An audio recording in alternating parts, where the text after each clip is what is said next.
प्यारे बच्चों, जैसा कि आपको ज्ञात होगा कि आज का दिन पृथ्वी दिवस के रूप में मनाया जा रहा है।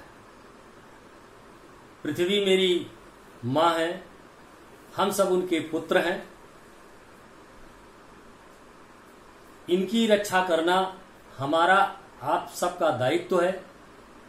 इसलिए आज हम लोग संकल्प लें कि हर प्रकार से अपनी माँ की रक्षा मनसा वाचा कर्मणा हम करेंगे। आइए आज के पाठ का जहां तक प्रश्न है, चतुर्था पाठा ऋतु वर्णनम। आप सभी जानते हैं कि भारतवर्ष ऋतु प्रधान देश है, कृषि प्रधान देश है और ऋषि प्रधान देश है। इसी श्रृंखला में आपको ज्ञात होना चाहिए कि हमारे देश में मुख्य रूप से 3 ऋतुएं होती हैं। उन 3 ऋतुओं को क्रमशः हम वर्षा ऋतु, ग्रीष्म ऋतु और शीत ऋतु के नाम से जानते हैं। इसके अतिरिक्त 3 ऋतुएं और हैं जिन्हें हम शिशिर ऋतु, हेमंत और बसंत कहते हैं। बसंत ऋतु सभी ऋतुओं का राजा है, इसलिए उसे ऋतुराज के नाम से संबोधित किया गया है। भगवान श्री कृष्ण ने गीता में भी कहा है कि ऋतुओं में मैं ऋतुराज बसंत हूं। तो प्यारे बच्चों, आज हम सबसे पहले ऋतुओं के वर्णन में वर्षा ऋतु को पढ़ेंगे। ये पाठ कहां से लिया गया है, हम आपको एक संदर्भ प्रेषित करते हैं, आप ध्यानपूर्वक सुने। अयोध्या नरेश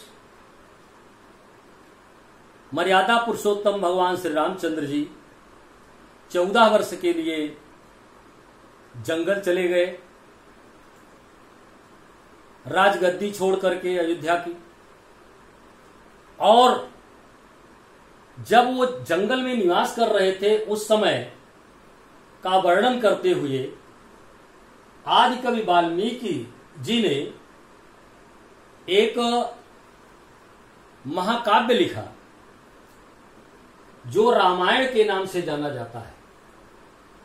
और इस रामायण के अरण्य कांड से ये श्लोक लिए गए हैं जिसमें वर्षा ऋतु का वर्णन और आपके जो पाठ्यक्रम में है हेमंत का है और बसंत ऋतु का है। तीनों ऋतुओं का वर्णन आपको पढ़ना है। आइए सबसे पहले हम वर्षा ऋतु को लेते हैं। हम श्लोक का वाचन करेंगे, आप ध्यानपूर्वक सुनेंगे। पहला श्लोक है, स्वनैर्घनानां प्लवगा प्रबुद्धा विहाय निद्रामचिरसन्निरुद्धाम् अनेक रूपा कृतिवर्णनादा नवाम्बुधारा विहता नदन्ति।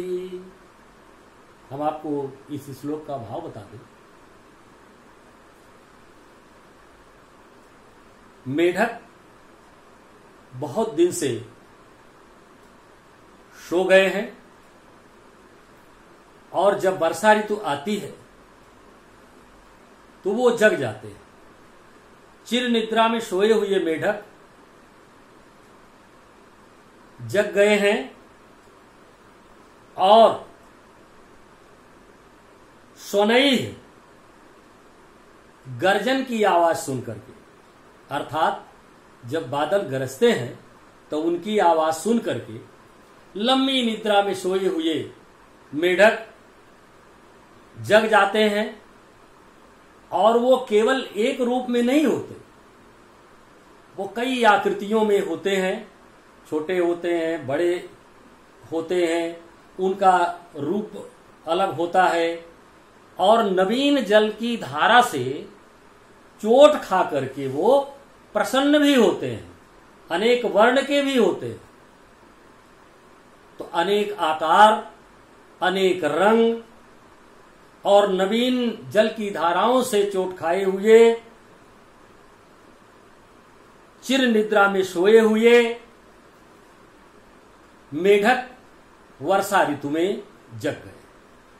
आइए हम लोग इसी श्लोक का भावार्थ समझने के बाद एक एक पंक्तियों का अर्थ समझने का प्रयास करते हैं।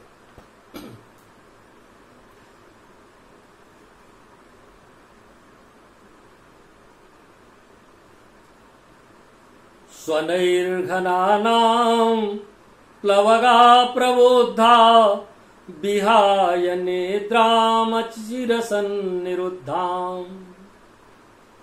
गर्जन, घनानाम बादलों की, स्वनई मने आवाज, बादलों की आवाज को प्लवगाह मेढक जो चिर सन्निरुद्धाम, जो लंबी नींद में सो गए थे, निद्राम विहाय, निद्रा को त्याग करके, निद्राम विहाय, निद्रा को त्याग करके अनेक रूपाकृति वर्णनादा, अनेक रूपों तथा रंगों के मेढक आवाज कर रहे हैं। नादा, नादा आवाज कर रहे हैं। और नवाम्बुधारा अभिता, नवाम्बु कहते हैं नव, नवीन, अम्बु जल की धारा को, धारा से अभिता, चोट खाए हुए, नवीन जल की धारा से चोट खा करके नदंती, प्रसन्न हो रहे। आप लोगों की समझ में निश्चित रूप से अर्थ आ गया होगा। हम अब उसी क्रम में दूसरे श्लोक को पढ़ते हैं। आप लोग अपना ध्यान आकर्षित करें हमारी तरफ। देखिए, जैसे हमने कुछ कठिन शब्दों का अर्थ भी लिखने का प्रयास किया है। प्लवगाह का अर्थ मेढक, प्रबुद्धा का अर्थ जग जाना, चिर का अर्थ होता है लंबे समय से, निद्राम का अर्थ होता है नींद में। अब यहीं पर प्रथम श्लोक समाप्त होता है। हम इसके बाद दूसरा श्लोक आता है, उसमें भी देखेंगे, प्रयास करेंगे, जो कठिन शब्द होंगे उसे भी लिख करके बताने का मैं प्रयास करूंगा। आइए पहले मैं वाचन करता हूं। मत्ता गजेन्द्रा मुदिता गवेन्द्रा वनेषु विक्रान्ततरा मृगेन्द्रा रम्या नगेन्द्रा निभृता नरेन्द्रा प्रक्रीडितो वारिधरै सुरेन्द्रा।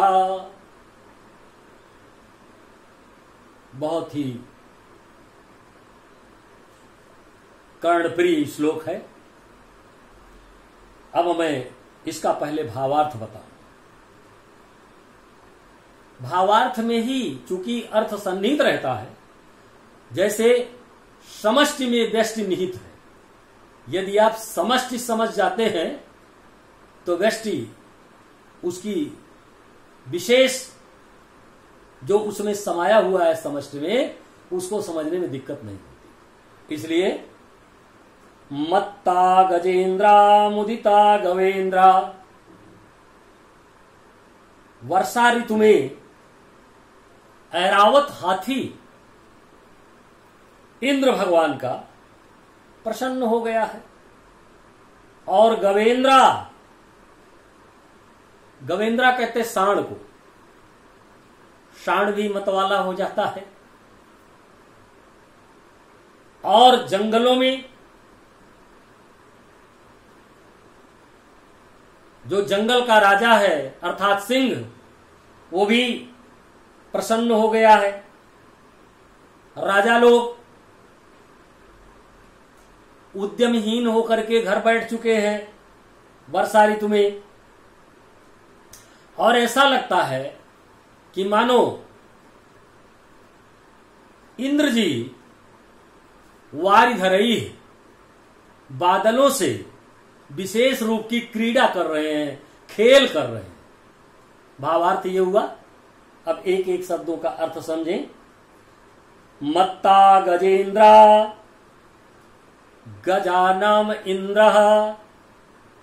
हाथियों में जो इंद्र है वो ऐरावत हाथी, अर्थात ऐरावत हाथी मतवाला हो गया है।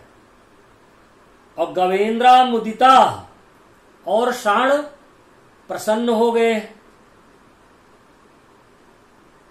वनेषु विक्रांत तरा मृगेंद्रा, और वनों के अंतर्गत निवास करने वाले विशेष बलशाली मृगाणाम इंद्र इति मृगेंद्र, जो जानवरों का इंद्र है अर्थात सिंह, प्रसन्न हो रहे।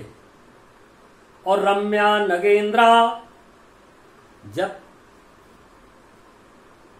वर्षा की बूंदें पड़ती हैं तो पर्वत धुल जाते हैं, तो कह रहे हैं कि रम्या नगेंद्रा, पर्वत सुंदर लग रहे हैं। और निभृता नरेंद्रा, और राजागण अपने घर में उद्यमहीन होकर बैठ गए हैं। सुरेंद्रा वारिधरय्य प्रकीडितो, सुरानाम इंद्रा इति सुरेंद्र, अर्थात इंद्र भगवान वारिधरय्य बादलों के द्वारा प्रकीडितो, प्रा जब लग जाता है तो उस धातु का अर्थ और उस शब्द का अर्थ बदल जाता है उपसर्ग लगने के कारण। तो प्रक्रीडितो, क्रीडितो खेल कर रहे हैं, प्रा का अर्थ हो गया विशेष रूप से खेल कर रहे हैं। अब इसमें मुदिता का अर्थ है प्रसन्न होना। मुदिता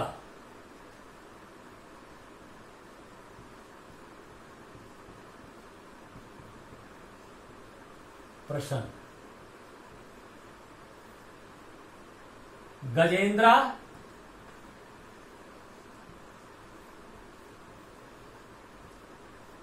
गजेंद्र ऐरावत हाथी।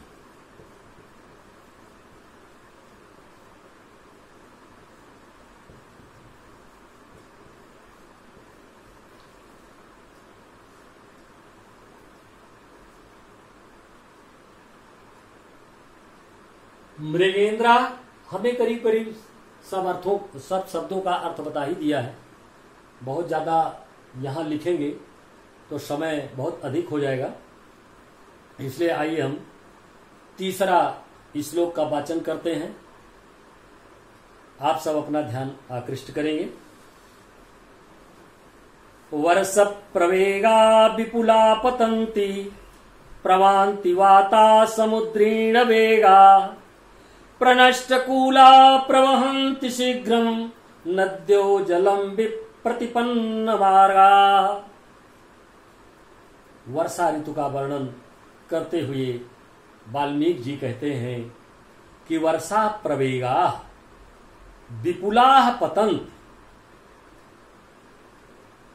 वर्षा का जो विशेष प्रकार का वेग है, वर्षा की जो रफ्तार है, गति है, वो विपुलाह पतंत, वर्षा बहुत तेजी से हो रही है। और समुद्रीण वेगा वाता प्रवांत, और समुद्री वेग से हवाएं चल रही हैं। प्रनष्टकूला प्रवहन्ति शीघ्रम, नद्यो नदियां, प्रनष्ट कूला, कूला का अर्थ होता है तट, कूला का अर्थ होता है तट। नदियां अपने तटों को तोड़ करके, नदियां अपने तटों को प्रनष्ट, विशेष प्रकार से नष्ट करके बहती हुई, शीघ्रम नद्यो, तेजी से बह रही, नदियां अपने तटों को तोड़ते हुए तेजी से बह रही हैं और विप्रतिपन्न मार्ग, टेढ़े मेढ़े मार्ग से, कैसे मार्ग से? अपने टेढ़े मेढ़े मार्ग से बहती हुई चली जा रही। आइए हम चौथे श्लोक की तरफ आपका ध्यान आकर्षित करते हैं। वाचन करता हूं, आप सुनिए। घनोपगूढ़ं गगनं न तारा, न भास्करो दर्शनमभ्युपेति, न वै जलोघैर् धैर्यधरणी वितृप्ता, तमो विलिप्ता न दिशा प्रकाशः। भावार्थ समझ लें। अंधेरी रात है, आकाश में न तो तारे दिखाई दे रहे हैं, न सूर्य भगवान का दर्शन हो पा रहा है, और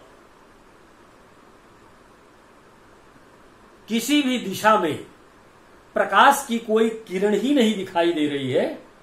वर्षा ऋतु में कभी कभी ऐसा दृश्य आप अपने व्यवहारिक जीवन में भी देखते होंगे। आइए हम एक एक शब्द का अर्थ समझने का प्रयास करते हैं। घनोपगूढ़ं गगनं न तारा, घन कहते हैं बादल को। बादल का पर्यायवाची शब्द भी बहुत होता है।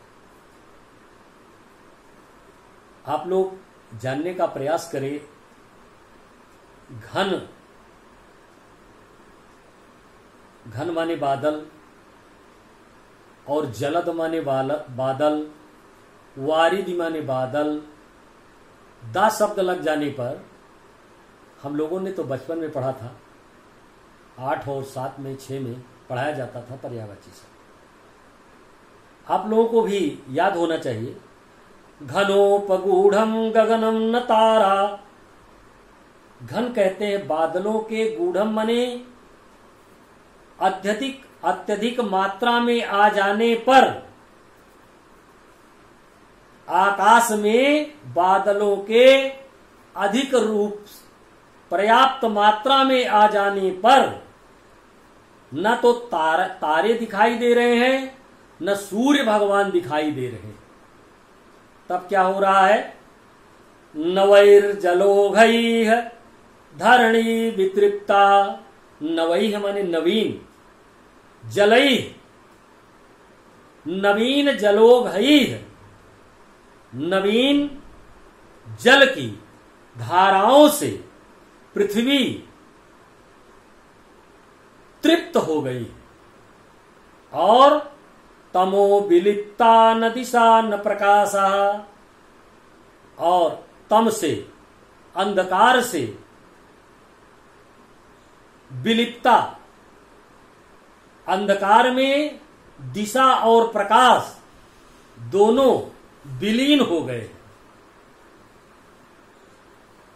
कहां चले गए हैं? अंधकार में चले गए। आइए 5वें श्लोक का हम वाचन करते हैं। महांति कूटानि महीधराणां, धारा विधोत्या न्यधिकं विभान्ति, महाप्रमाणै विपुलै प्रपातैर् मुक्ता कलापैरिव लंबमानै। भाव ये है कि पर्वतों की ऊंची ऊंची चोटियां हैं और उन चोटियों से लटकते हुए झरने हैं और उन झरनों से जो पानी बहकर के आ रहा है, ऐसा लग रहा है कि जैसे मोती का हार बना हुआ हो और वह स्वच्छ रूप से दिखाई देता हो। उसी तरह से पर्वतों की ऊंची ऊंची चोटियों से लटकते हुए जो जल के प्रपात हैं, झरने हैं, वो ऐसे लग रहे हैं जैसे मालूम पड़ रहा है कि मोती की लड़ियां लटक रही हैं।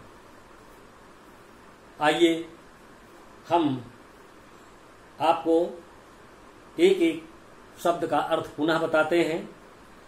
महांति कूटानि महीधराणाम। महीधराणाम का अर्थ होता है महीम धारयति यासा महीधरा, जो पृथ्वी को धारण करता हो। महीधराणाम, महीम धारे, पृथ्वी को धारण करने वाले। महांति कूटानि, महांति कूटानि का अर्थ हुआ बड़े बड़े पर्वत। महांति का अर्थ हुआ बड़े बड़े और कूटानि का अर्थ हुआ पर्वत। तो बड़े बड़े पर्वत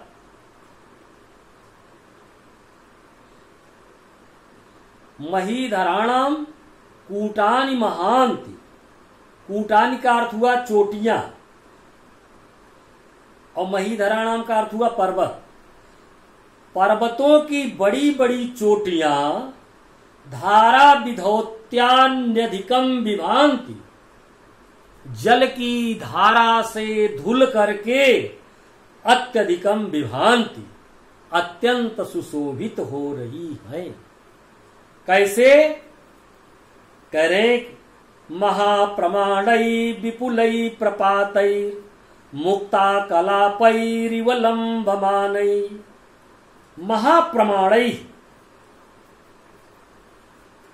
महाप्रमाणै विपुलै प्रपातै। प्रपात कहते हैं झरनों को।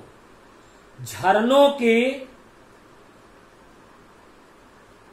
पर्याप्त झरनों के लटकती हुई जो लंबमानई चोटियां हैं, वे मोती की लड़ी की तरह लग रही। लग रहा है कि मोती की लड़ी लटक रही। फिर से एक बार देख लें। महांति कूटानि महीधराणाम, पर्वतों की ऊंची ऊंची चोटियां धारा विधौत्या, जल की धारा से धुल करके अत्यधिकम विभांति, अत्यधिक सुशोभित हो रही हैं। महाप्रमाणै विपुलै है, और झरनों की जो विपुल राशि में झरनों की जो लटकती हुई चोटियां हैं, वो मुक्ता कला पैरु, मोती की लड़ी की तरह सुशोभित हो रही। इस तरह से वर्षा ऋतु का वर्णन समाप्त होता है। आइए हम अब हेमंत ऋतु की तरफ बढ़ते हैं। हेमंत ऋतु के भी कुछ कठिन शब्दों को हम लिखना चाहेंगे, जो बहुत ही कठिन हो, ना समझ में आए आप सबके। उन शब्दों का लिखना यहां अनिवार्य हो जाता है। जैसे इसमें एक शब्द है शुभगादित्या, शुभगादित्या, और दूसरा है दुर्भगा शुभगादित्या। शुभग माने सुख देने वाला, सुख शुभ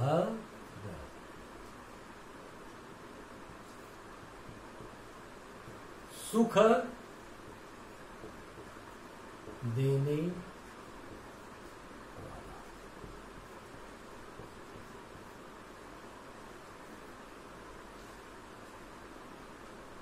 दुर्भगा दुर्भगा।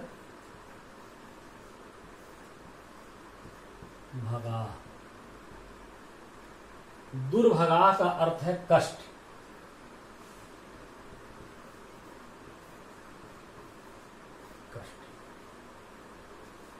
आइए सबसे पहले हम श्लोक को पढ़ते हैं, फिर देखते हैं।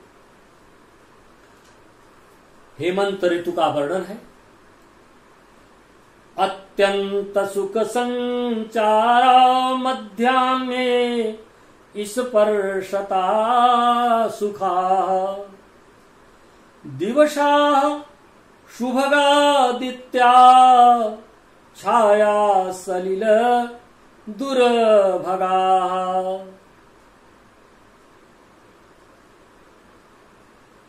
अत्यंत सुख संचारा, अत्यंत सुख का संचार करने वाला मध्याह्ने। मध्याह्ने का अर्थ होता है मध्य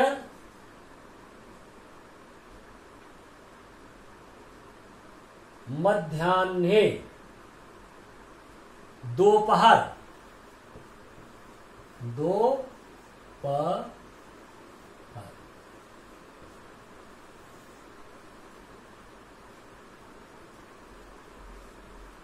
अर्थात दिन का आधा भाग।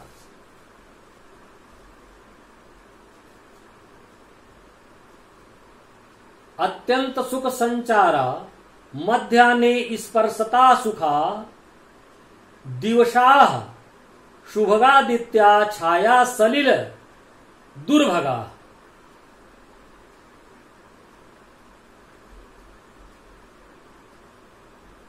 अत्यंत सुख का संचार करने वाला मध्याह्ने, मध्य का जो दिन है उसके स्पर्श से सुख प्राप्त होता है।